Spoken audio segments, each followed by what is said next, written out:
Howdy folks, Craig here. This episode we have some players from the newly minted US meta in Eastern Virginia. In a few short months, while Malifaux was still in beta, this group went from 2 to 3 players to well over a dozen. They reveal how they built a meta from nothing, and anyone wanting to start or grow a meta will find this very revealing. Please note that the language in this episode is a little more adult than we usually have, so be advised. But before we jump in, our friends at Gadzooks Gaming have a sweet offer for all of our US and Canadian listeners. Gadzooks Gaming has always been a big supporter of the Third Floor in games like Malifaux, Wild West Exodus, Dark Age, Frostgrave, and Legion. What makes them my favorite online retailer is the customer service and their amazing custom terrain and accessories. They are giving all of our North American listeners free shipping if you spend $100 or more and then enter in the promo code Third Floor, spelled out THIRDFLOOR. Check them out at gadzooksgaming.com. The details are in the show notes. Now on to the episode.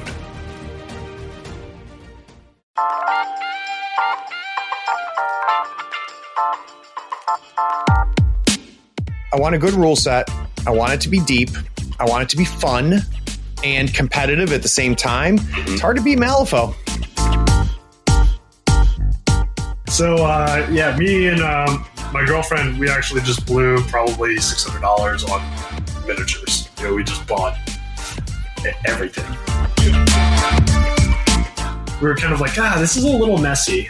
And if this is getting cleaned up here in like a year, maybe we need to put it on the back burner. And it's kind of what happened until about 3 months ago, I guess. Yeah, until the beta. We got really excited about the beta. Can you kind of walk me through how it expanded from just 3 of you to where you are now?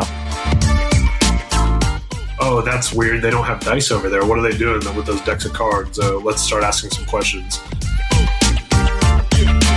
But in the game itself, what's drawing people is the strats and the schemes.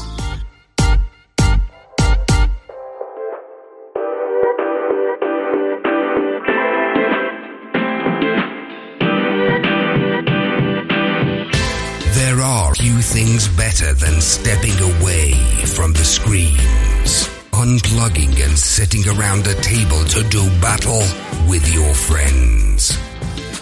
Every week, Third Floor Wars brings you the latest strategies, tactics, and reviews on board games, card games, and miniature games like Malifaux. If you want useful information on the games you already play, or new insights on great games other people are playing, you are in the right place. Craig and Ray welcome you to the Third Floor and the Tabletop Talk broadcast. Craig here on the Third Floor. Today we're talking with a group of players that have emerged from the Virginia Beach area. Now, as we see Malifaux 3rd Edition released, I'm sure many of you are anxious to get a strong meta community growing in your area. You see, months ago, there was virtually nobody playing Malifaux in Eastern Virginia. Now there's a very active meta there, and they're excited about 3rd Edition Malifaux. So what I hope to do is to find out what and how this happened. Hopefully we can learn a few tips and strategies on how to create a healthy or larger meta in your own area. Now, our guests today are Oliver Borden, Gavin Schober, and Nicholas Alanis. Now, Oliver, you were the first person I connected with in your area. Can you kind of give us a little bit of a background on, about you as a gamer? And, of course, welcome to the Third Floor. Yeah, so, I've been a nerd my entire life, I guess. At some point, I decided it was a good idea to start playing with miniatures. And I started with D&D and stuff. And then eventually I was like, Warhammer's cool. And then I was like, Warhammer's really expensive. The skirmish games. What now, was that 40K or was it fantasy? Oh, it was fantasy before the Great Fires. Yeah. Gotcha. I would have to say if there's any game that has fed Malifaux more than anything, it's been Warhammer Fantasy. That is by far the most common game that was kind of the gateway drug to Malifaux. So many of the top competitive players came from fantasy. I think it was just everyone's gateway drug. Right. We all started with Warhammer, basically, right? We saw these cool models in a store, and we're like, "Wow, this is crazy." Yeah, they were pushing plastic crack, so it was just like, you got to be doing that. Oh, 100%. I never got into it, and part of it was my gateway was 40K, and especially towards the end there with fantasy, it got so expensive to have an army in fantasy. All right, so Gavin, can you give our listeners your gaming background and welcome to the third floor? Holy moly. My gaming background spans far too long, like 18 years. I started playing 40K when I was 10 or younger, I think. Wow. So, so I've been playing games forever, and I've played pretty much everything under the sun.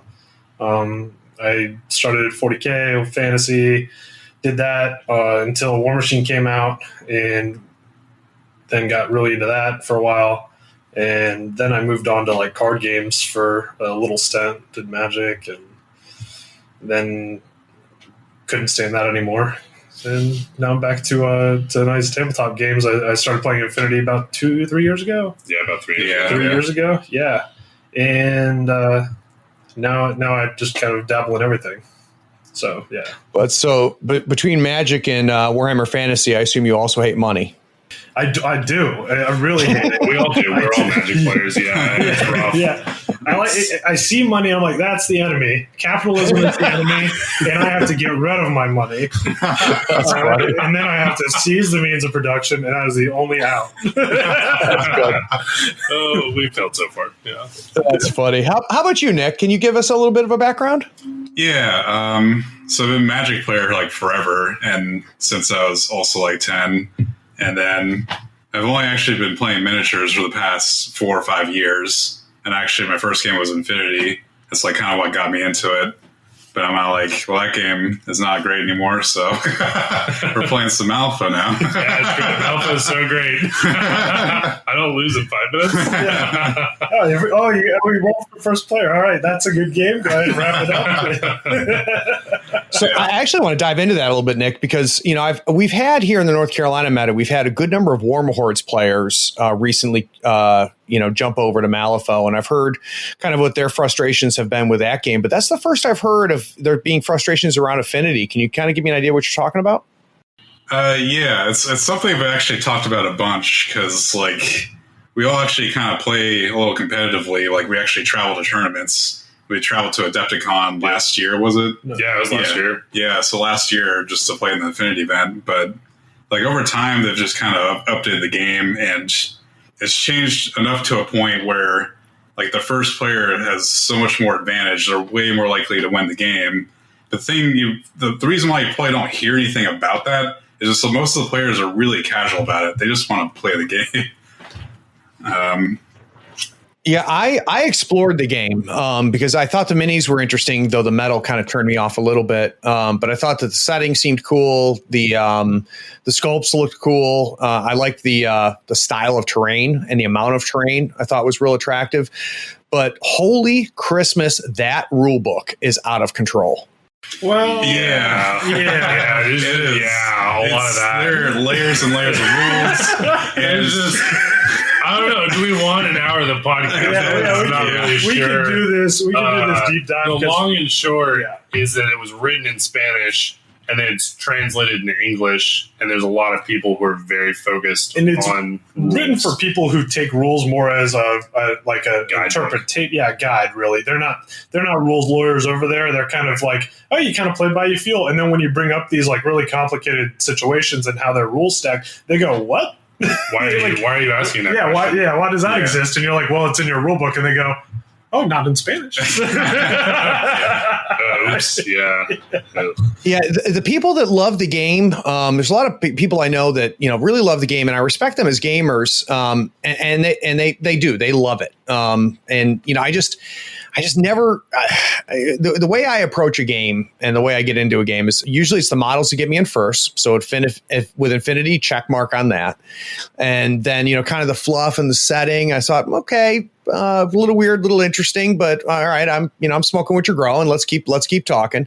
And then I always, get my hands on the rules and start reading the rules. And that's when Infinity lost me. And then watching some people play, and it seemed like they either had to have a tablet or three or four different rule books, at their disposal. So, but that's being said, the people that I know and respect as gamers that love the game, love that game. And we did for a long time. I mean, and there's actually still, I think, a lot of love in it. Like there's an enjoyment of playing it, and when you get a good game of Infinity, it's almost like a totally different experience. Right. But the problem is, to get that good game, a lot of weird things have to happen. Because your first player has to be of either not a competitive mindset, so they kind of have to bumble around a little bit and make inactive decisions on their first turn, which happens a lot. Again, why a lot of the problems of that game are not explored in depth. But when you get two good players, it's sort of like, all right, who goes first? All right, I'm going to alpha strike you. And unless something weird happens with your interactions on my first turn, it's going to be really bad for you. Yeah. Yeah. That sucks. Yeah. Yeah. It's really rough. Yeah. But it's weird because it's a problem that won't ever get addressed because the majority of your community does not focus in. They don't hone in on how to really min-max their turn. They like half their activations will be kind of do nothings or really awkward positioning things that they think are good, but end up being pretty irrelevant. They don't come into the game with that Warhammer Fantasy mentality. Yeah, or that. I mean, I'm a classic 40K player, fourth and fifth ed. Yeah, or just a Magic player mentality. I think that's a lot of our focus on, and I think this is part of the reason Nick and I enjoyed the beta for Malifaux so much, is our focus on crunchy rules. Like, if I look at a rule, and this is one of the things I love about Third, just jumping into that, is like the rules are X does X, Y does Y, X does X everywhere, Y does Y everywhere, and you get into places in Infinity that are just kind of wonky. And I think we got to the point where we're like, okay, it's been 3 years and we're looking up a rule book every time, and we're the people who invented our meta there, and we're the people who been playing this game consistently week after week, and we still have to pull out a rule book every 5 minutes. Yeah, we're certainly the people who care about the minutia of the game more. Like we're not thinking about a game only when we're at the table. We're thinking about a game all week. Oh, we're all obsessive. We're all kind of like that. Like, oh, that weird thing happened. How do I make sure that weird thing doesn't happen? But but again, I think actually what attracted me to Malifaux is I love smaller model sizes. I mean, first off, the miniatures alone. You see a painted Malifaux miniature, it's unreal. It's so gorgeous. It's dynamic. There's a lot going on the table. But then the turn structure in and of itself kind of prevents first player from dominating you. It becomes a lot closer to a chess game where maybe first player has like a 0.1% ahead or something, but that will even fluctuate in the game because of the natural state of turns. You change that every turn. You don't just get that positional advantage the whole game. You have to fight for it the entire game. So there's a lot more chances for back and forth. You're not going to just get steamrolled. It's really attractive in that way. Yeah, I'm really glad that you ended up finding it when it was in third edition, because in second edition you had a little bit of those issues where you had three abilities that were basically the same, but named different things, and the interactions on them were a little odd. One of the things that Matt and Kyle and those guys did is they really tightened that up here in third edition. So I think you stepped into the right edition. The only other game I've come across with a rule set as tight as Malifaux, and it might even be tighter than Malifaux because it's a little bit of a simpler game, is Guild Ball. I think Guild Ball has a really tight rule set. We've dabbled with We dabbled with Guild Ball and then realized we would all hate each other after the game. Yeah. It was like 2 weeks. We're like, this game's sick. And then we're like, oh, no. We care about friendship. Yeah. We're all a little too competitive, and we're like, all right, let's break out the abacus. Let's have let's get all the right geometry going. Okay, every activation is perfect. And, this is how friendship's ended. Yeah, there's not enough Adderall in the world. Yeah. Yeah, it's a good game. It's a good game, but I think what you're hinting at is, which is my only thing about Guild Ball, is if you are a number cruncher, if you are a person that says, I want to dig, I want to see the third and fourth level of this game, you can figure Guild Ball out. Right, that's the problem. Yeah, that's definitely the problem. Yeah. We were like, this is great. Oh, it's very clean. The rule set's very clean, and what's happening, it's all above board. So in theory, you look at it, you're like, great. And then you peel the first layer of the onion off, and you're like, oh no. And then you're 4 deep, and you're like, oh geez, this is not an enjoyable experience anymore. This is now a chore. Yeah, and that's probably just because of who we are, a lot of it, because we're just obsessive, compulsive gamers who are, like I said, we're Magic players. That like define so much of how we approach games. We're just looking to win.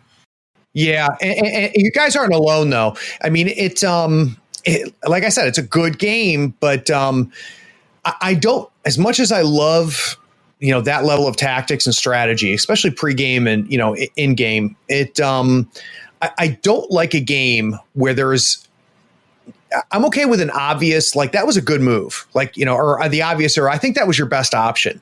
With Guild Ball, I think you can prove that was a bad move, or this was your only move. Yeah, correct. And you could put that game in an engine in 5 years, and that game will be solved. Yeah, it's the chess of miniature games, and I think that's what's kind of pushed us a little bit back, because we kept finding situations where randomization didn't exist enough to fluff the differences between players, like pillow the differences. So we have Nick, who's like our abacus, who's just going to solve everything.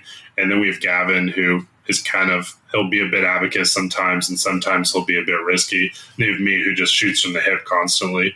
And so these different player bases don't evolve into a meta always. Right. Mm-hmm. It's a problem where you have the number cruncher, and then he's like, he's gotten 3 or 4 games under his belt, and then it's like, okay, well, if you're a new player, you're never, ever getting ahead of him. Yeah. Ever. Yeah, ever. You're going to get crushed. Yeah. Yeah. You can't just show up and roll dice. It's just not going to work. Yep. No, I agree. And again, and this almost ties to what we've been saying about Infinity. For the people that love it, they love it, and that's great, and it's a good game. And Infinity, it's a good game.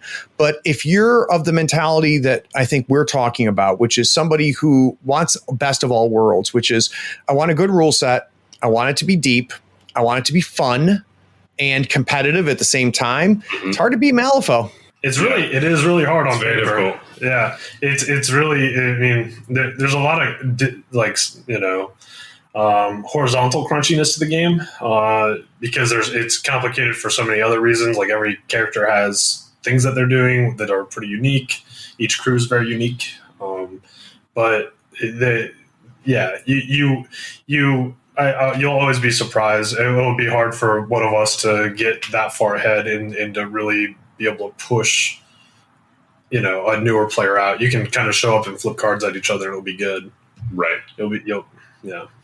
Yeah, and you guys are going to find too once it gets released, because as of this recording, it's not released. It might be released once we publish this episode. But the other thing that's going to be coming out that you guys haven't experienced yet is the Gaining Grounds, which is a annual thing that they release where they put out new strats and schemes.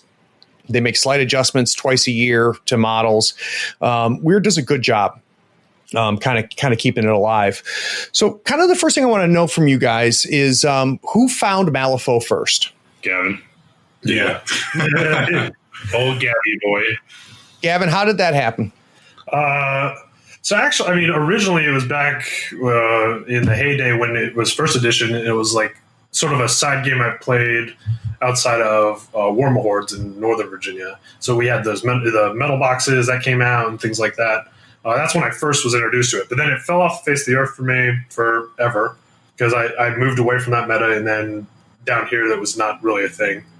And then Origins 2016, I was up at Origins in Ohio, and I saw their booth, and I was like, oh no, my money.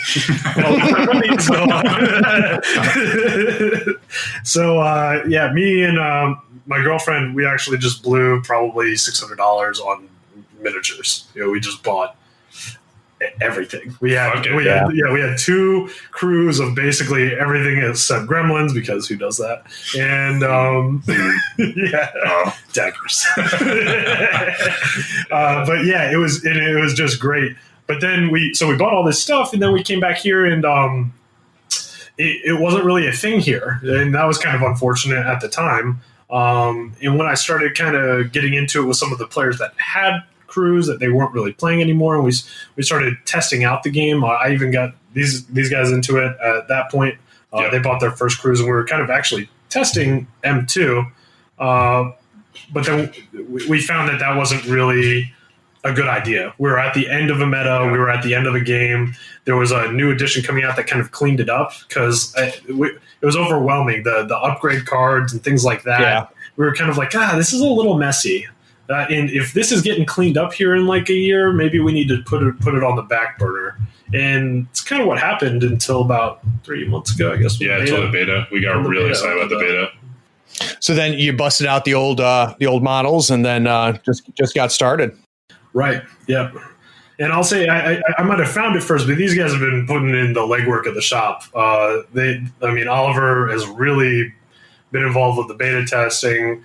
He really interested in it. Nick has also been crunching a lot of the numbers, and I just kind of show up and comment on games because I was kind of me personally, I wasn't too interested in the beta. I got burned out on that with the CID situation in Warma Hordes. I was like, I'm not getting paid to be a developer, but that was my personal philosophy. So I kind of was like, I just want this to be released. And now we're at the end of it, and I'm like, okay, let's start playing. Yeah. Perfect. Oliver, I want to talk a little bit about the shop then. So I assume you guys have a local shop where you guys play. Yeah, it's called Tower Games. It's basically a shop that's like Magic, card games, miniature games, Warhammer, War Machine. They had a really big War Machine community for a long time. 3rd edition happened. That's enough of that. Yep. And then it just kind of, had skirmish games. We'd started Infinity up in the shop.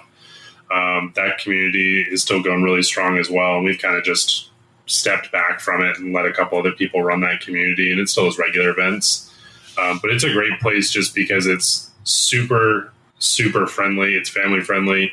It's always immaculate, which is something you don't always see in game shops. The lighting that's a big deal. Yeah. It's one of those places you could walk in with your family when you're like that 15-year-old who's like, yeah, I just want to buy a Warhammer model, and you don't get shamed by your big sister. So I think that wins a lot of brownie points. Maybe that's just me. Maybe that was just my experience at a different shop 2 years ago. Yikes. That was not in theory. That actually happened. That definitely happened. Yeah. You're a loser. Why are you playing plastic dolls? I don't know if they got guns. Yeah, I guess I am. I don't know, but leave me alone. Leave me alone, yeah. I glue my fingers together. My version of that is my in-laws are Latin. The first time that they saw the 3rd floor of my house, which is where we get our name, is the entire 3rd floor of my house is devoted to gaming. And they came up and my mother-in-law goes, "Oh, muñequitos," which is tiny dolls in Spanish. And so now my daughter, who's fluent in Spanish, calls them muñequitos as well. So that was fantastic for you. That's so good for your life story.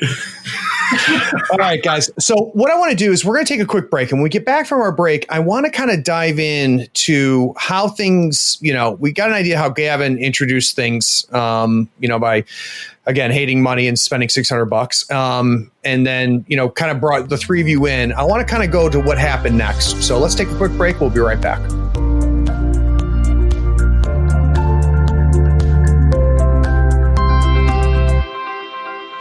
Howdy folks, Craig here. Now if you love gadgets as much as we do, you're going to love the new 3rd Floor Wars Gadget Bundle from Schooner Labs. Branded with the logo of your favorite podcast, it comes with 2 measuring multi-tools, a compass stepper for those tight and important movements, along with a compact dashboard to track your turn, strat, and scheme scoring along with your soul stones and pass tokens. It is the perfect bundle for anyone who plays Malifaux or just wants to look cool while doing it. The link is in the show notes. Check them out and help support your favorite gaming podcast.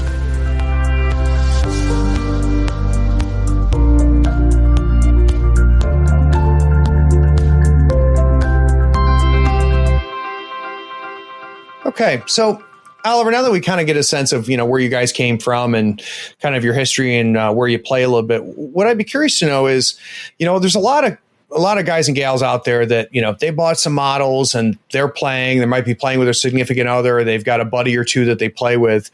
You guys, the 3 of you, started spinning up when beta started, but it's not 3 of you anymore. It's a lot more of you. So can you kind of walk me through how it expanded from just the 3 of you to where you are now? Yeah, so I think the most important thing when starting a meta is consistency. A lot of it was just Nick using his work printer.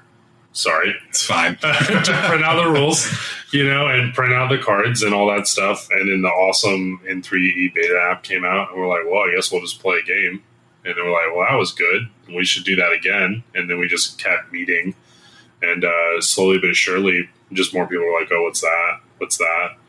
and it's like nothing happens. 3 months goes by, and then all of a sudden it's like another person gets in, and then 2 people get in, and then I come up and there's 4 people playing, and I'm like, what the hell is happening? Yeah, it snowballs. It's amazing, isn't it? Yeah, it really snowballs. It's like exponential growth from nothing. It's like you're looking at a potted plant, and then there's a rainforest. So, roughly speaking, how many people are in your meta right now? We have about 13 to 15. And there's several people who are kind of ghosts right now. There are people who are just like, oh, I actually have a crew box. I'll wait till the cards come out. But we have probably 8 people who are actively playing from nothing. That's extremely impressive. It really, really is, especially considering it's basically an unreleased game at this point. For you guys to be at 13 to 15 with 8 core before release, July and August are going to be good months for you guys. Yeah, we think so too. The shop that we play at is actually going to stock Malifaux, which they but sadly didn't for the longest time because obviously we had no players, so they weren't selling. But they see what we've been doing and what we've been growing, and they're like, oh, we want a piece of that.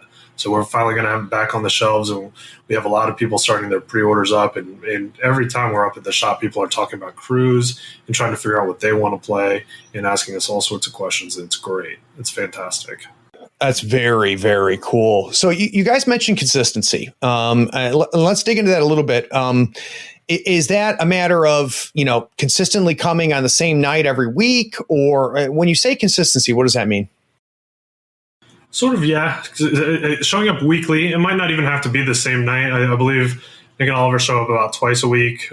Some weeks and other weeks they just sort of evolved from playing Infinity to playing Malifaux that night, and we'd just sit up in our Infinity group would be watching us play Malifaux, and I'd be watching them play.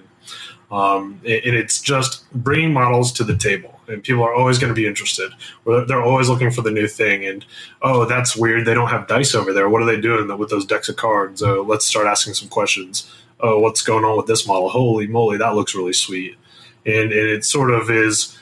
You have to sort of put the goods in the window for people to see them. Yeah. And showing up every week with your models on the table and doing stuff, it's just going to attract those people over time. Yeah. Yeah, the game turns heads, which is cool, and I think that definitely helps. Between the 3 of you, who can give me kind of the elevator pitch? So the 2 of you are sitting there playing, and random Joe or random Sue comes by, and they're kind of lurking a little bit, and they ask, "What is this?" How do you guys describe it to somebody who just walks up that way? Yeah, I would say it's an objective-based game set in a Gothic fantasy setting. I guess a Western Gothic fantasy setting. Yeah, that's a lot of themes. Yeah, there's a lot of themes. It's really saying, okay, we lost our elevator pitch, guys. What happened? We lost the pitch. The pitch is gone. All right, welcome to the elevator. It's Willy Wonka's elevator. We are going to the moon, baby. Yeah, it's funny because when I was, I kind of found it on my own, and at first there was 2 things that I came across in Malifaux, and I thought they both were gimmicks, and they turned out to be the 2 things that I love the most. The first thing I thought was a gimmick was the setting.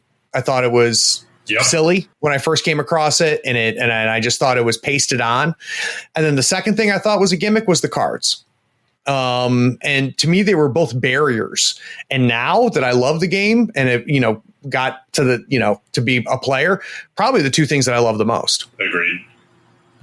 Yeah, I don't know. I liked the cards, actually. I thought they were really attractive, but that was me being a Magic player and then being like, oh, I want to do that instead of roll all these dice.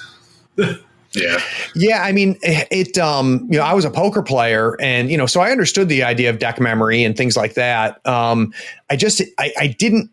never thought about it in the terms of gaming, because everything I'd ever come across, because I was playing Guild Ball at the time when I found Malifaux, I just never thought about it in the terms of games. And between the control hand and deck memory, the first time I played Malifaux, I'm like, I can't play dice again. I can't play miniatures with dice. It's certainly something else, and definitely Malifaux gives you more control over what's going on than dice do. Because the hand alone, it really cuts down on that randomness that doesn't feel good. there's still randomness in the game, Right. but it feels way less bad when I get to go, I have a couple 12s in my hand, and maybe things won't get too crazy for me. If my opponent spikes a card off the top, then I can kind of defend myself. Or if I need to push something through really badly, you just have more control, which every player feels better about that. The more decisions that you get to have and influence the game with, it's way better than chucking a dice and being like, 3 1s, all right, well, just back it in. Yeah, no, I agree. And the word that I always end up using when I talk to people about it is mitigation. You have a way to mitigate things. So randomness is going to happen. You're going to flip bad cards, but the level of control and your ability to mitigate the impact of that randomness, I think, is a big deal, especially for a competitive player. I couldn't agree more. I think that, and it's funny that you mentioned the gimmickiness or the look of the game, because I despised Malifaux models. Oh yeah, it was so bad. It's so funny because 3 years ago, me and Oliver would always have arguments, and he's like, "These look terrible. I don't know what you're doing." And now I'm like, "I want to get all the Neverborn. I want to get stuff." Like, yeah, we would talk about. It looks really cool. I don't know if I just had a stroke or what, but I love the aesthetic now. I don't know. Oliver, I went through the same process, man. When I first came across it, like as strictly as a painter and a modeler, I'm like, these are pretty cool sculpts. It's not bad. But it just seemed to pasted together.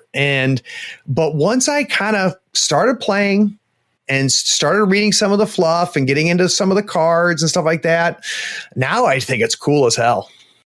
Yep. I don't know. I've always been in love with the aesthetic. I mean, even since original Sonia Crit and Rasputina in those old metal boxes, I've loved the aesthetic. That's awesome. They were maybe one of the first, I think they were probably the first with really dynamic terrain.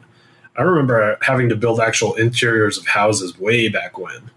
Yep. Being like, that was actually important. That was the first time terrain wasn't just, there to get in the way. It was this is a random hill you sit on. Random hill. Here's my foam patch of grass, and this is a forest. Where that works. That's really good for games like War Machine, where the terrain's more just an obstacle to maneuver around. This is like, it's actually really good. It's your models actually move between this and interact with things dynamically. Yeah, I can't play Malifaux with 2D terrain. I understand why people do it with Warmer Hordes and why they do it with Guild Ball because of the nature of how those games function. But for Malifaux, I need 3D terrain. Yep. And that's probably another thing that like games like Infinity have going for it. I mean, when terrain's important, if you're doing a hobby like this, it's so important. People don't realize it. They or they do, and they look at it and they go, "Wow, that's really complicated," and then they walk away.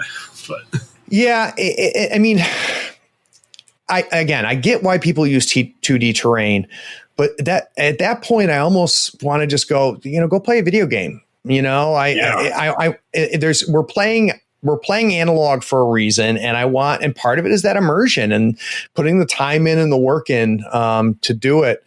So, all right. So you guys, kind of gave us an idea of kind of your elevator pitch. What do you think, if you were going to pick one or two things that you think has been what has attracted those other, 10 or 13 players outside of the three of you, what do you think were the big draws?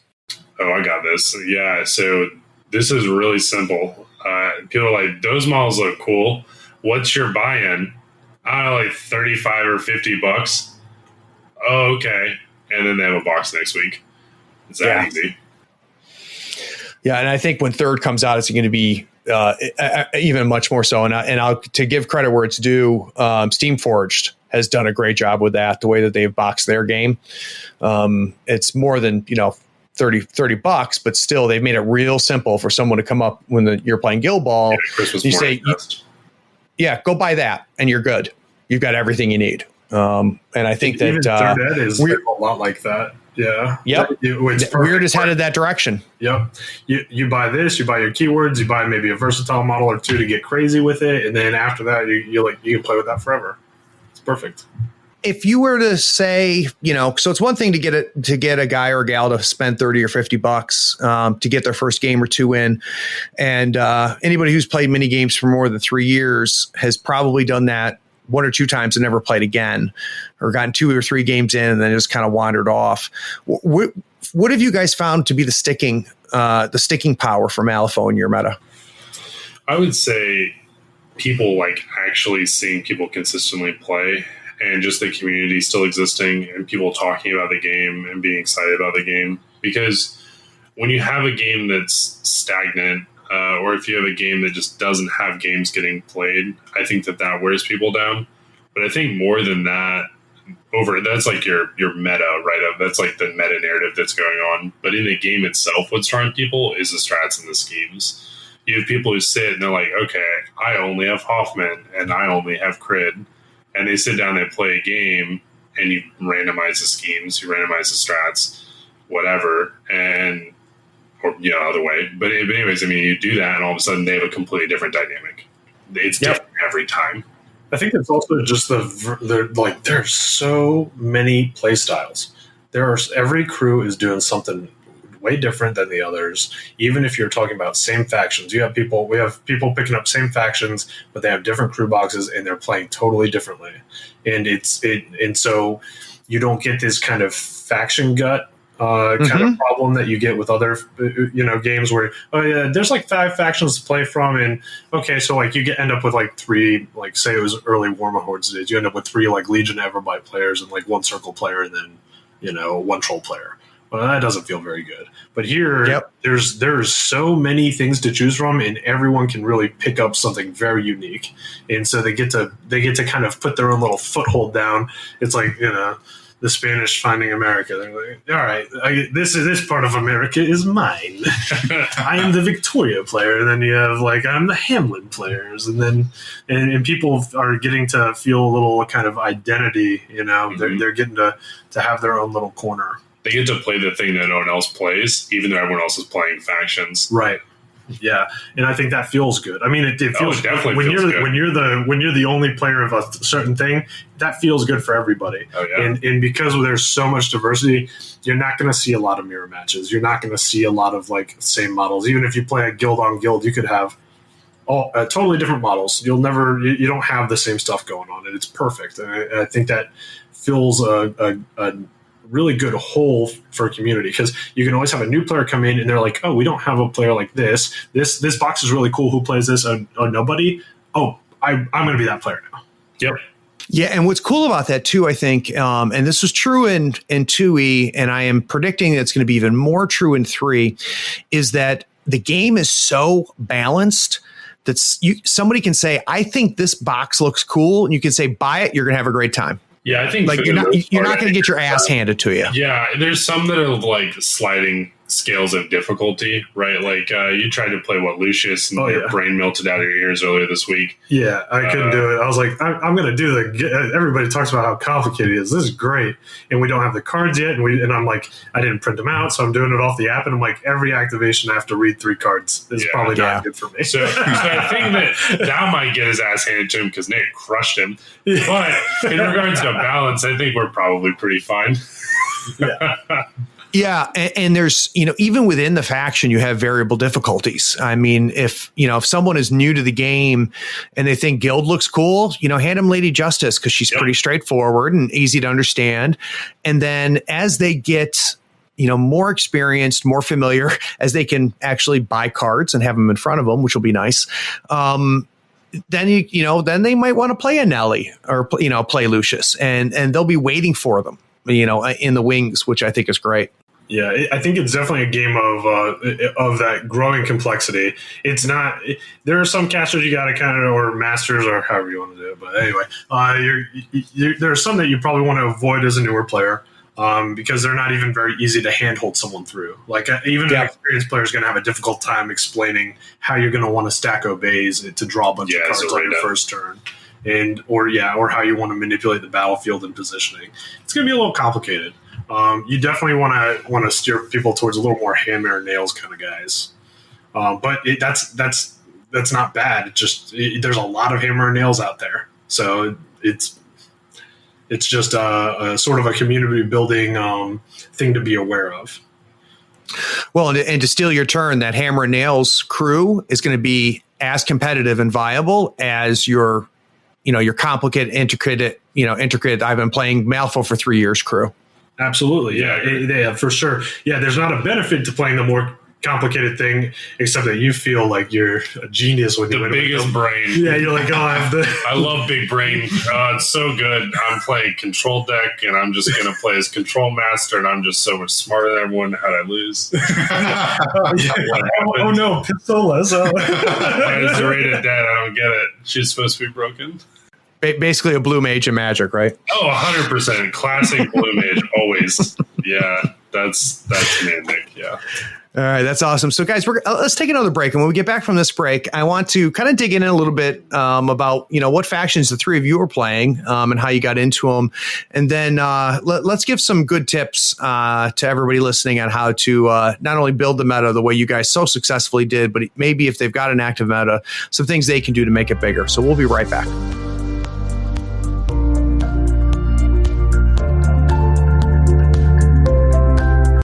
If you're an athlete, you know the greatest motivator of all is the fear of letting your teammates down. After all, a team is only as good as its weakest link.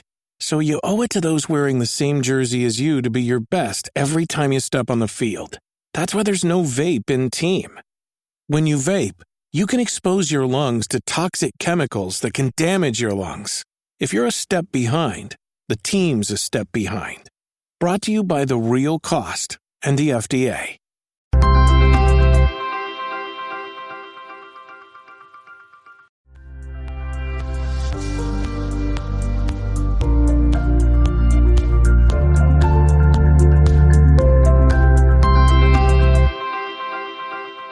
Okay, so we kind of got a nice idea of what it is you guys think is unique about Malifaux that's really allowed Malifaux to explode in the Virginia Beach area. But I want to talk a little bit more about you guys as individual gamers within the game. So, Nick, what faction do you play, and how did you end up playing that faction? So I'm playing 10 Thunders, and a lot of it's the look of it initially. And now that I've played all the Masters a couple times, it's really the depth. Like we talked about earlier, all the Masters are so different, but they all are doing amazing things, and I really love it. Some of them are just crazy. So right now, Nick, can you give me in order your top three Masters that you're having the most fun with right now? Yeah, so right now it would be Shenlong, Yanluo, and Yoko, the new master they came out with. So you're gonna get a love letter from Ray Flynn, because those are probably his three favorites as well. Oh yeah, they're all really good. That summoner is crazy. Yeah, the summoner's very good too. I don't know. I just don't like having 5 cards in my hand. Yeah, Yoko is pretty brutal. Yoko is brutal to play against. I mean, the first time you go up against her and you realize what's going on and how much she's kneecapping you, it's tough. But what I'm hearing from the people that are playing her is that it seems oppressive when you're playing against her, but you don't realize the amount of pressure you're under when you're playing her, that she's not as easy as she looks. No, not at all. It's mostly the stats for most her models are a little weaker. She really needs you to have your objectives revealed to get those pass tokens, but that's not guaranteed to happen. And then you have to move around a lot. You have to know when you're supposed to use certain abilities so you can mess with her hand. But yeah, it's tricky. A lot of these are very tricky, but yeah, Yoko is one of them. No, I've heard that. How about you, Gavin? What faction do you play, and how did you get into them? I currently play, I guess I'm the guild player, because it's just, I like their aesthetic the most out of all of them. There's something about those death marshals, right? That Lady Justice box, come on. It's great. You have so dynamic. You have this lady with a blindfold on and a samurai sword, and she is just chopping people in half. And these guys are walking up and putting people in coffins. Just get out of here. Yeah. Lady Justice and Perdita were my first two masters when I bought the game for the exact reasons you're talking about. I'm like, this is cool. Yeah. And it just so happens to be sort of a play style that I like. I really like hammery type, just kind of put your dick on the table style of play. This is what I'm doing. and I'm going to hurt you with it. Like Sonya Crid's like, you're 14 inches away from me. Yeah, with the guild's not going to come at you sideways, right? You know exactly what they're going to bring, except for maybe Nelly and Lucius. But even with them, you pretty much know what's going to happen. And what's fun as a guild player, because that's where I started, is you know what my plan is. There's no surprises, and I need you to try to stop me. Yeah, I'm coming. I'm the boogeyman. I'm coming for you. It's great. That's cool. So give me the three masters you're having the most fun with in guild. Oh, I probably only have two that I have the most fun with, and it's Sonya and Lady Justice for those reasons. Everybody else is sort of like I either don't have enough experience with them, or like aesthetically it's kind of put me off. Like I personally don't like the Perdita box, but that's definitely a personal aesthetic problem. They just look a little too jokey to me. I understand that they're super powerful, but not my motif, like not my thing. Well, that's what's kind of cool about the faction thing is that you can skip Perdita and you can still be an effective guild player. Oh, for sure. Yeah, I mean, it's not like I'm missing any. That upfront hammer style. You even if I'm not playing her, I have these other two masters that are really interested in doing that, and I'm really interested in getting Dashel on the table. Oh man, that guy looks great. That guy looks awesome.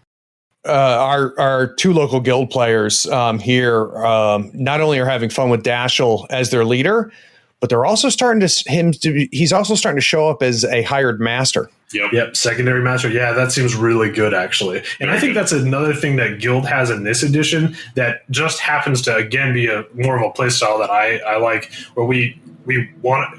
I end up wanting to take a second master a lot of the time. I think that our secondary masters are some of the best because they are so good at doing what they do. You bring Sonya just as a secondary master, and they're like, oh no. Like, what do you do with that? She's going to go in this lane and she's going to dominate whatever you're doing over there. And you have to kind of overcommit to her because she's pretty tanky and she has this absurd range. So she can kind of just quadrant control this whole area by herself. And you have a couple soul stones and she'll be safe. Yeah. Hiring Lady Justice into any guild crew is going to put your opponent on their heels. Yeah, that's just a crazy model. That model's nutty. Boot-handers. It's just utterly crackers. Yeah, my favorite part was the first game against Lady J. Oliver was playing Zip. In his first activation, he was like, I think Zip can just move up and blow up the judge. And I'm like, okay. And so he does. He like jumps halfway across the board, puts a bullet in his head. My judge is like wounded. I'm like, oh my gosh, how am I going to do this? And then I'm like, well, I guess since you're close. The close being 20 inches away. Yeah. Since you're close, I guess I'll attack you now. And so I activate Lady Justice. She leaps over a roof, it charges him, and then just starts wailing on him with their great sword. It's fantastic. He died. Yeah. Through 2 soul stones. Yeah, it's funny, and this is, I think, true of a lot of Malifaux masters and models, is you read Lady J's card, and you're like, okay, I see what she's doing, and she seems to, put out some decent damage, and she seems strong. And then you play against her, and you're like, oh my God. Like, it feels like she can be anywhere, and she's just erasing models. Yes, it is very exciting. I loved the 30-page thread in the guild forum for the open beta. It was like, why shouldn't Lady J have more on her attack stat? And I just be like, man, no one's posted anything in Bayou in 18 years. Let me see if there's 5 more comments. Oh, there are. I'm going to read through all these people angry. She's an attack 6 or 7, or was she 9? I don't know. She murders people. It doesn't matter. It's really funny that you mentioned that because there's one of our players here is Patrick Healy, he was featured on our YouTube channel, both for Guild and for Outcasts. Real great guy, knows his stuff, and is primarily his love is Guild. And we have a group chat here in the NC Meta, and he would lose his mind about the discussions that were happening in the beta for Guild. He's like, because trust me, he wants Guild to be good. Yeah. He goes, people do not understand how good she is. And they're complaining about, she's, melee 6 and he he's going to laugh when he's listening to this because he lost his mind on a regular basis because people were trying to turn Lady Justice into just, a ridiculous. I mean, she's ridiculous in times two. Yeah, so that's very funny. A bunch of those discussions. Personal apology to all of the Bayou for nerfing the ever-loving hell out of Roosters. I'll take the credit for that one. Those were not okay models, guys. Come on. So, Oliver, how about you? What are you playing?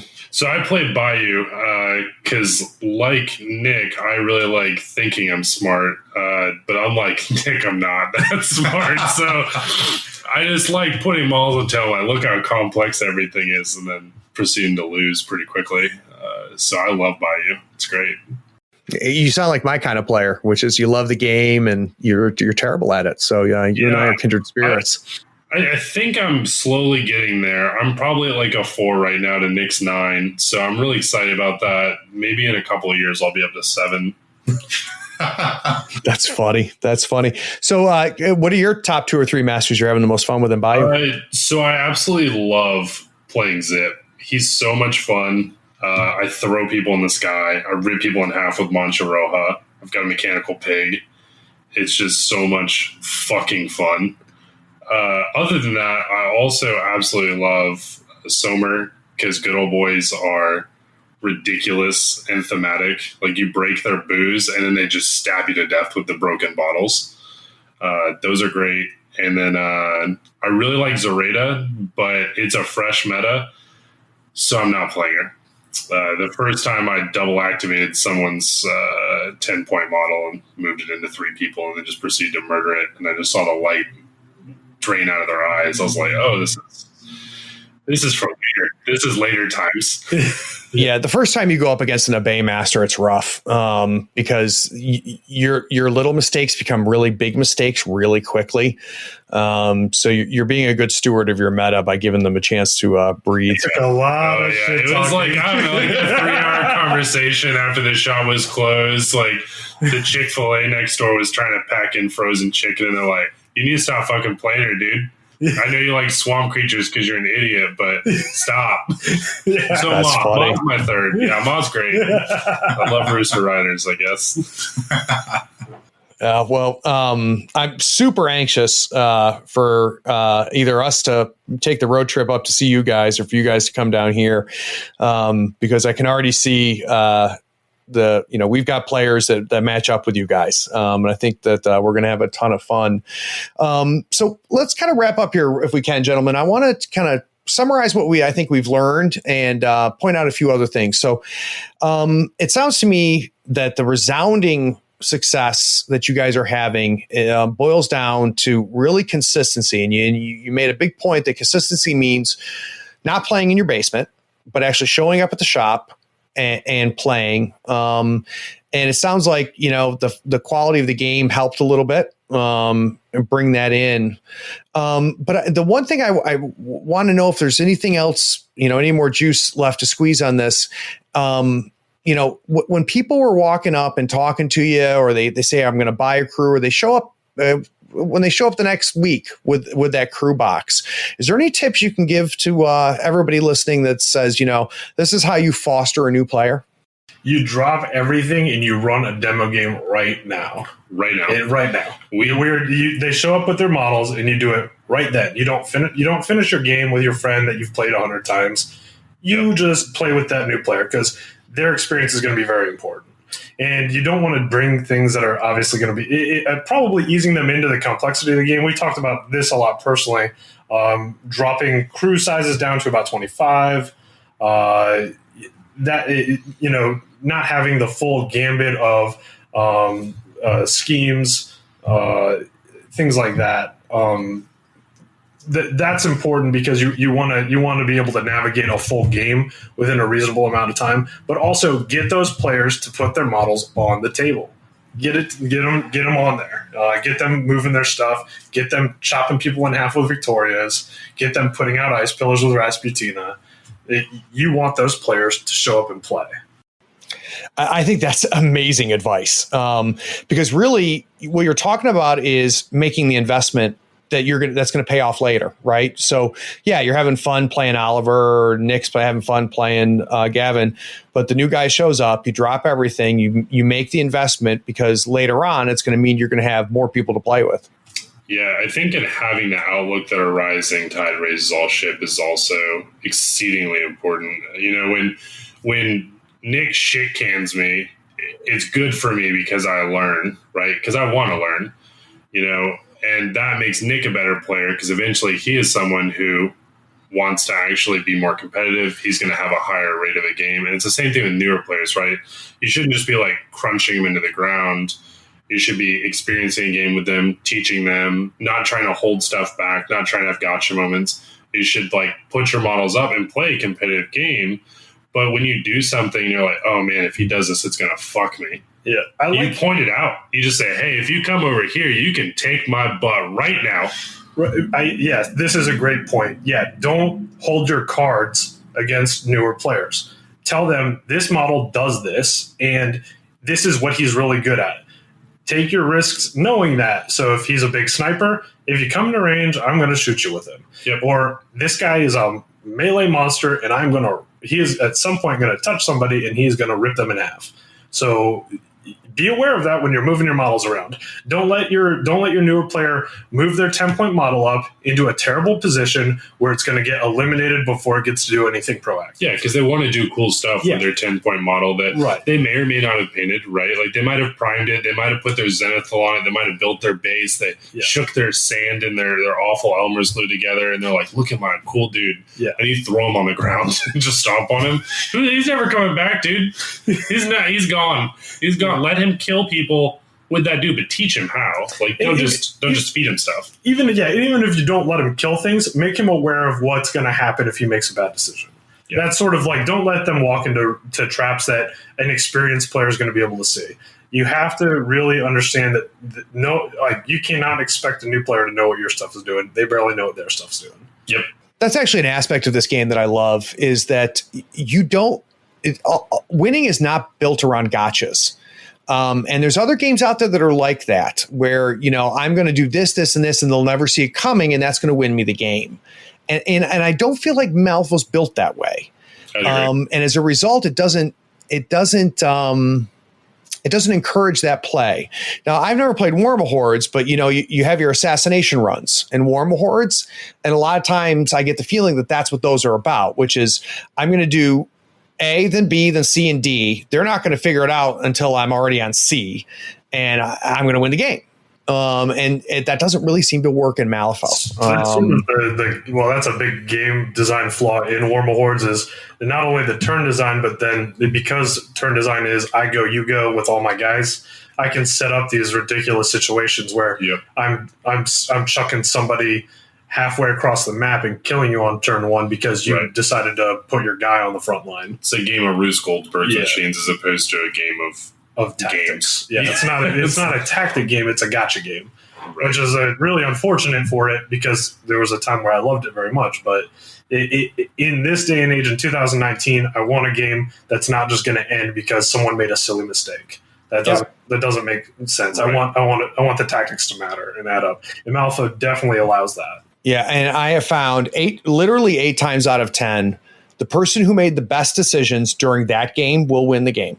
That seems fairly true. That seems pretty accurate. I would say so too. And I like the fact that there's those 2 out of 10s that exist, right? I mean, they're important. They're really important. And again, I think that goes back to giving in a level of empowerment to newer players. You want to sit down, have a game with them, and then feel like they actually might take a chance. They might be able to do it. Like the guy who I gave the demo game for Vix last week, who just shit stomped me. And I was like, oh, okay, well. That was pleasing to watch. Yeah. And I wasn't slow rolling him. I wasn't slow playing him. I was like playing the objectives and stuff, and I was doing everything. And he's like, oh, so I just kill this guy, right? I'm like, yeah, you do. Yeah, that Manch is dead. What happens? Yeah, that's cool. So, probably, and this kind of ties into what you guys were talking about with new players. There's a guy named Alex Schmidt who used to live down here in North Carolina. He's since moved up to DC. One of the best Warhammer Fantasy players here in the U.S. when that was a thing, and then he became considered one of the best U.S. Malifaux players. And I am pretty much generally considered one of the worst. And he and some of my favorite games of Malifaux were playing him. And it was because Alex, he beat me every time.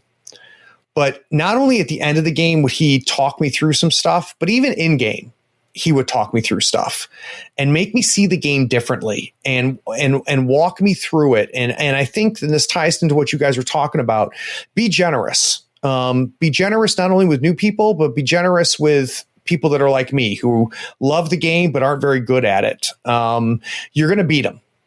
So don't stress about that. And by being generous to them and sharing some of your knowledge, you're going to grow a better meta and you're going to keep the game that you love alive. And it's going to grow a more competitive meta too, because we want to grow our meta and then just go and shit stomp everybody. That's our goal. I don't know what you guys are doing down in Raleigh, but I mean, we just want to sweep the country like an awful boggy tide. Virginia Beach, just sweep it across. The USFO Tour is going to launch here at Nova. And that's going to be a thing that we run here at Third Floor Wars, which is basically the U.S. Masters. We've got all the different conferences and everything. And we did the beta last year. Then we put season 1 on hold because of, the switch in editions. But yeah, I mean, you guys get ready because we're in different conferences. We're in the Carolinas conference and you guys are in the Capital City Conference. I believe it includes Virginia. So, hell yeah. Those of you that aren't familiar with it, just go to the website, thirdfloorwars.com, and search for USFT, and you'll find some of the info. And I'll have a new video and a write-up on it coming out. So, we'll face off. And the Masters will be next summer, and it'll be here down in Raleigh. So it won't be too much of a drive for you guys to come down and lose. Did you just say you're the worst player? What's happening? We got Nick. He's our silent juggernaut. He's going to take you down. All right. So, guys, if anybody wants to reach out and talk to you some more or wants to follow you or get some more of your thinking, is there any plugs? Yeah, we have a group. It's just called Tower of Games Malifaux. At some point, we might rename it to be more agnostic to the boggy Virginia Beach area. But that's the main one. Obviously, you can always message me on Facebook, Instagram. Also, I post all my painted stuff there. Happy to give advice on fellow Bayou. I know Nick and Gavin are happy to give advice on 10 Thunders or Guild or just to talk. I mean, we had an hour-long conversation yesterday on Hounds. We're like, we don't think they're bad. Everybody else does. We might be wrong. Just to be clear, Oliver, there's only room for one really good painter here on the East Coast. So you and I are going to have to talk offline. Yeah, it's Eric Swinson. He's won War Machine's giant one. He's in our shop. So, oh, is he really? I got to see his stuff. He's our mentor. He tells us all our models are bad. It's great. Well, dude, I saw your Gracie and it's gorgeous. Absolutely gorgeous. He's like, yep, this is the best thing you've ever painted. He's like, here's your feet. And I'm like, okay, all right. That's the first painted model of yours I saw, and I'm like, son of a bitch, I'm going to have competition at the tournaments now for best painted. So yeah, it draws eyes too. I put it on a table and 3 people walk over and like, that's a cool pig. Yeah, she's pretty sweet. She's a zombie. Well done. All right, guys. So we'll put links for all of that stuff in the show notes. Gentlemen, I can't thank you enough. And really, hats off to put the time and the effort into, building a meta is no small thing. And I think for our listeners out there that have been frustrated, I think the big takeaways are, go to the shop, play on a regular basis, and be good and generous to the people that are showing interest. And you too can go from, just you and your buddy playing to, having, 10, 15 people playing on a regular basis. So take care, guys. Thank you. Yeah, thanks. All right. Be good. Thanks for listening. Be sure to rate and write a review on this podcast so we can find more people almost as cool as you are. Check us out on Facebook, Twitter, and YouTube by searching for Third Floor Wars. That's THIRD. We'll catch you next time on the Third Floor.